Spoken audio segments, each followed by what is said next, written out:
Hey y'all, welcome back to my channel. I want to do a sit down video here to give you like a story time about my labor and delivery.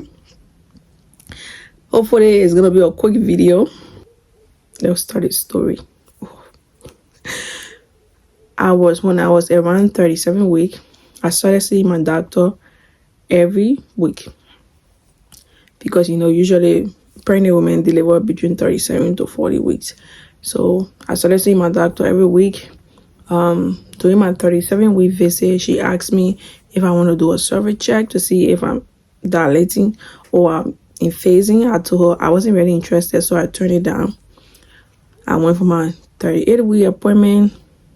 Still no signs of labor. I went for my 39-week appointment. That's when she offered to see if she can check my cervix again. So I accepted. During that visit, she checked. She said I was probably 1 centimeter dilated and 75% in phase. Which she said, it don't mean to say I'm in labor, like it's nothing. She said I should wait and see you up around 40 weeks. By 41 weeks, she's gonna schedule another visit if I haven't given birth by that time, so we can discuss induction and stuff like that. Which I was praying because I didn't want it to be induced at all, y'all. I just wanted to go into labor naturally, and we tell God, thank you, my prayer was answered. Anyways, I came for my 40 weeks pregnancy because I will pass my due date. I did actually this pregnancy. I passed my due date for like a couple of days. Anyways, I came back for my 40 weeks pregnancy visit. She checked again. She said I was still 1 centimeter dilated, but I was 80% in phase. And she still said again, it probably means my body is getting ready to go into labor, so it's not ready anything. So she said that she's gonna schedule a 41-week visit, and by that time, if I haven't delivered, they will have to discuss induction and stuff like that. I was very grateful for my doctor because she didn't really push induction on me, because they have some doctor name. Once you are 37, 38, 39 week and you are not showing sign of getting the labor, they start pushing induction. But her, she was very patient. She said she's probably gonna watch me for another maybe 42 weeks, and then that's when we're really gonna start with the induction process, because obviously they don't want the baby to do her first poop while in my tummy. And she told me that usually first time pregnancy usually go past that due date. Most of the time they would deliver when they are 40 weeks, a couple of days. So she says nothing to worry about. So I was like, okay. I came home, that time I was feeling a little bit down because people keep calling, asking me, oh, are you pregnant? Oh, your due date, you told me your due date was blah, blah, blah, blah. The time is past. The next time I get pregnant, I don't want to take anyone about my due date. Like, I only told it to close family member, but those family members, I know they were coming from a good place, okay?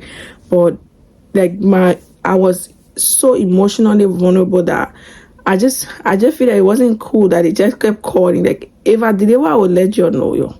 I would call and let you know. No need to be calling and asking, oh, you stay pregnant? Yeah. Oh, you stay pregnant? It just, I don't know, you're making me feel somehow. But anyways, I digress. The second day after my 40-week visit, that's when I started having this mild cramp in my abdomen area. It feels like period cramp, but a little bit more severe than period cramp, y'all. I started having that thing. I started having it. And then I was there, okay.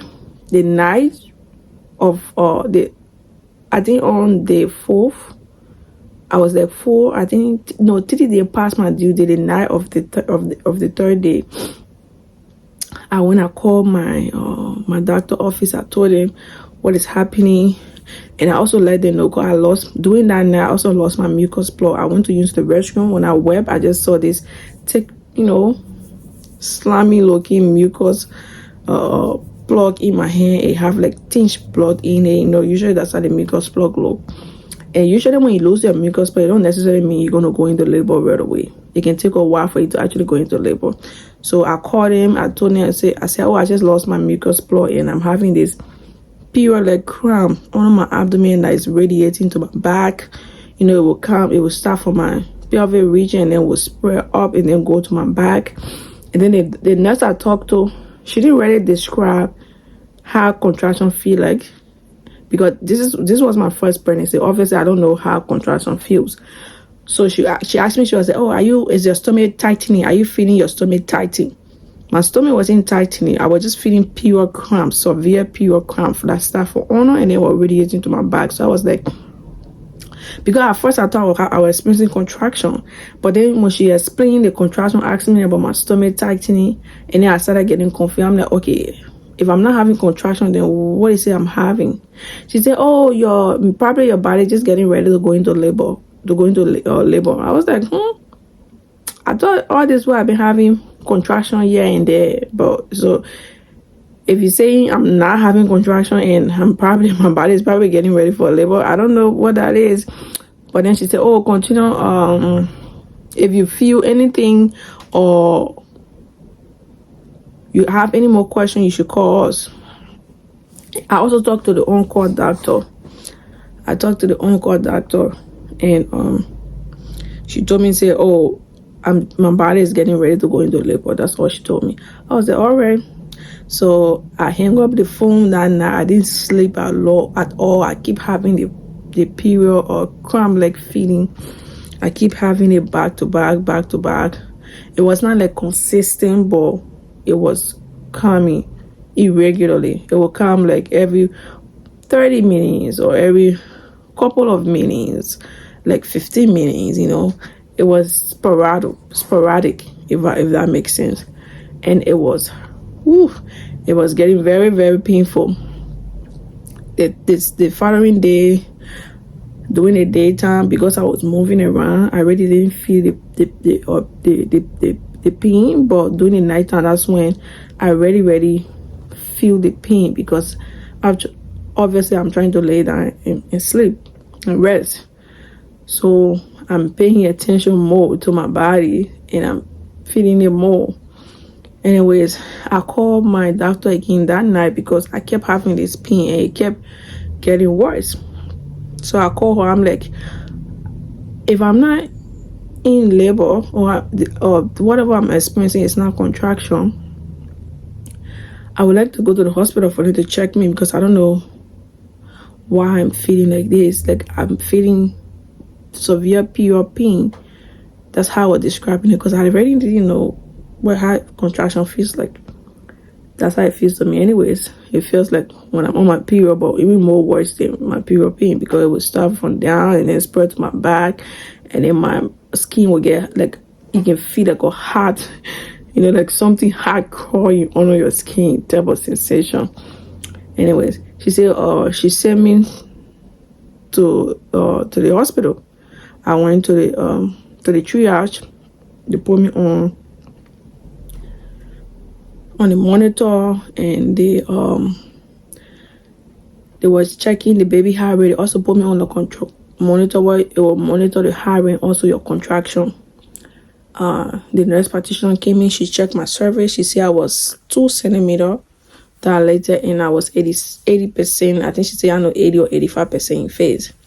So she said I'm in the early stage of labor, and she will advise that I go home and I try to move around, because she said usually they will admit people when they are like 4 centimeters dilated, but if I'm just 2 and I decided to stay in the hospital, it will increase the risk of complication like C-section and stuff like that. But she said when I go home and I'm moving around, my body will be able to effectively dilate. So I was very grateful that my doctor sent me to the hospital for them to check me, because now I established the fact that, okay, this whatever pain I'm experiencing is actually contraction. It's not this pain from nowhere that I don't know where it is. And that's how I realized that contraction will be different for everyone. So there's not like a general definition of how women should experience contraction, because the nurse I talked to, the way she described contraction to me, it was too general. And I feel that most women don't experience that abdomen tightening. I don't think most women experience it. So I was a little bit confused. But when I went to the hospital, I realized that, okay, I'm into the early stage of labor, and whatever this pain is contraction. So I need to monitor this pain and see how often it will come, how often it will go. They checked my amniotic fluid, they checked baby, they said everything was fine, and they discharged her. We came home. When we came home, the third day in the nighttime, the pain started getting intense, very, very intense. My husband said that every time the pain come, I will be breathing heavy, heavy, heavy. And then when the pain go away, I will relax.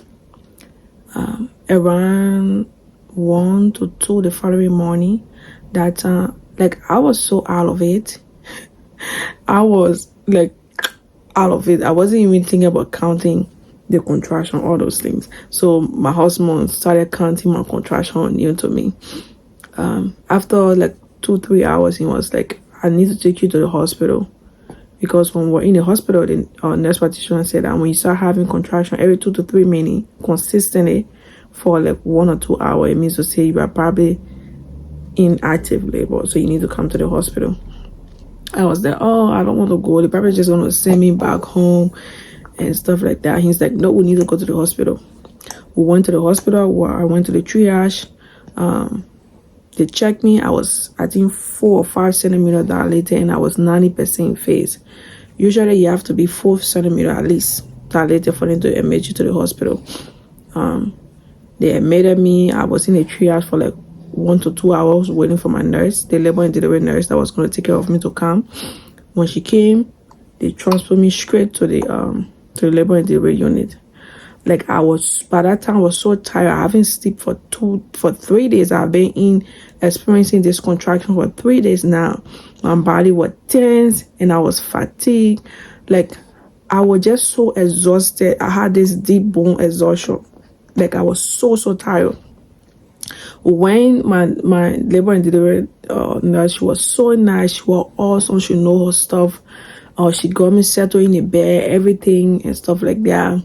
She offered me the epidural. She was like, when did you start experiencing the contraction? I was like 3 days ago.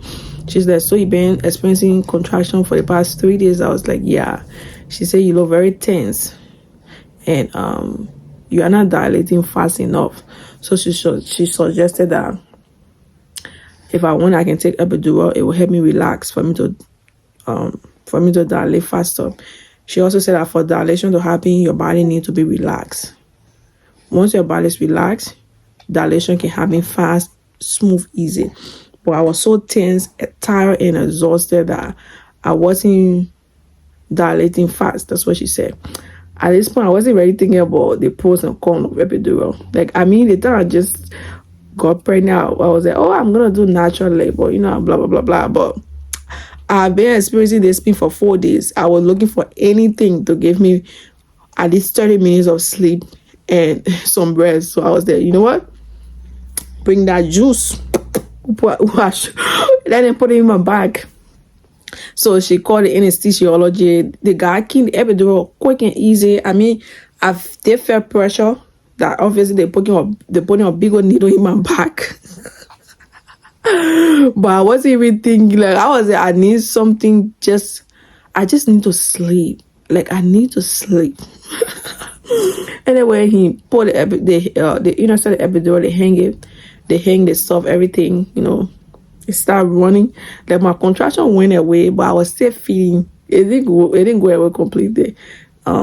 I was still feeling a lot of pressure. I didn't lose sensation in my legs or anything, but she advised for me to not get out of the bed, which obviously makes sense.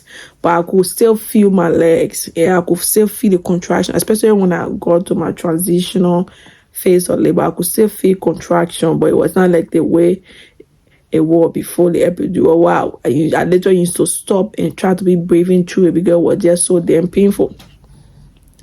When they gave me the epidural, after like 1 hour, I went straight to sleep. I woke up because they gave me the epidural around 4. And by that time, I was the 5 centimeter dilated when they gave me the epidural. Excuse me. I went to bed, I woke up around, I think, 8, 9. My doctor came in, they checked me, they said I was 7 centimeter dilated and 90% phase. Yo, you see what sleep can do? Like, I went from 5 straight to 7. I was laying down in bed again. I took a little bit of nap. When I came back again around 9 something, they checked our 100% dilated. Our 10% dilated, 100% in phase, yo. So it was time for pushing. They called a couple of people in the room to help me push. I was supposed to take pushing classes serious because to push out a baby is a skill that you need to learn. And I was so hooked up on watching all of pregnancy video that I didn't really watch video about learning how to push effectively and learning how to push in order to prevent tear, because epidural, the one downside is that once you get epidural, it increase your risk of having a tear, right? Even though I was feeling contraction here and there, but usually when you're going through the natural course of labor, once that time for you to push, like your body won't want to, eject the fetal, like the fetal want to come off your body, like your body, you have this sensation where you, like nobody can stop you. You have to push. It's like your body trying to spill out the baby. So I didn't really have that sensation where I was like, okay, I need to push, like I need to. But the nurse I was working with, she tell me, say, usually when I feel heavy pressure in my bottom, I should push, but that's when she need me to push. So anytime I feel this heavy sensation, that's when I will push. All the nurses, people, a couple of people came in, that's when they started encouraging me to push.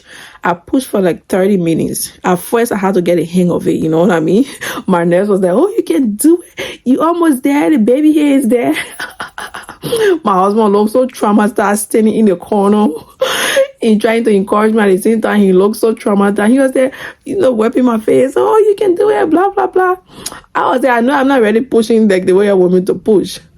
But, they were just trying to encourage me. Anyways, once I get the hang of the pushing, I push her out. She came out with a little bit of cool hair though, because, at first, I didn't want her to push. Because when I pushed, I felt this fire around my vaginal, my vaginal thing. It's like, I think her hair was already out now, because that's when you feel that burning sensation. And my legs were shaking, like my legs were shaking me. Like the epidural at that time, I was like, this thing is not, it's not working. Because my legs were shaking uncontrollably. I had to, they made me change position here and there in the bed, and stuff like that for me to push. I lay on my side, I push, they raise the bed of the hair for me to push, I hold something for me to push. The position that I finally gave birth, or I finally pushed out the baby in was, I think I had to hold like something up, and I had to they have to raise me up, and I was there. That's when she came out crying, screaming. They didn't even have to tap her butt. She came out, but I feel like by the time her body came out, she was like, hi. She came out screaming. Oh, they poured on my chest. I was so overwhelmed with this indescribable feeling for this little human being, y'all. It was so amazing. I would do it all over again. I can do it. I would definitely do it all over again. Because obviously, I'm gonna get pregnant again because I want to have more kids.